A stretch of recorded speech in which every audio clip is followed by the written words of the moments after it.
இவர் முதல்வராக வந்தால் நாட்டுக்கு நல்லது நடக்கும், அவர் பிரதமராக வந்தால் நாட்டுக்கு நல்லது நடக்குங்கிறதெல்லாம் யார் பிரதமராக வந்தாலும் யார் முதலமைச்சராக வந்தாலும் இங்கே நிர்வாக முறைன்னு ஒன்று இருக்குது. அதுக்கு உட்பட்டு தான் ஆட்சி செய்ய முடியும். ஓகேங்களா? அந்த நிர்வாக முறையில் அதிகமாக மாற்றம் கொண்டு வரணும்.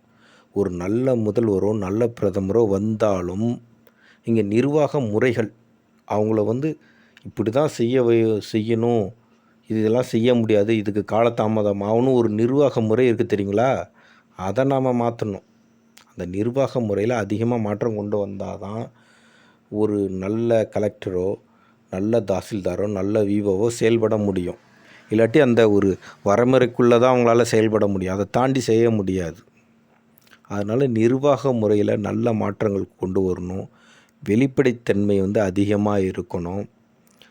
மக்கள் ஒரு திட்டத்தை அணுகிறது மிக எளிமையாக இருக்கணும். அந்த ஒரு திட்டத்தை பற்றி நல்ல ஒரு புரிதலை ஏற்படுத்தணும் மக்களுக்கு. மக்களுக்கு என்ன தேவை, ஆனால் மக்களை பொறுத்தளவு ஒவ்வொருத்தருக்கும் ஒரு தேவை இருக்கும்.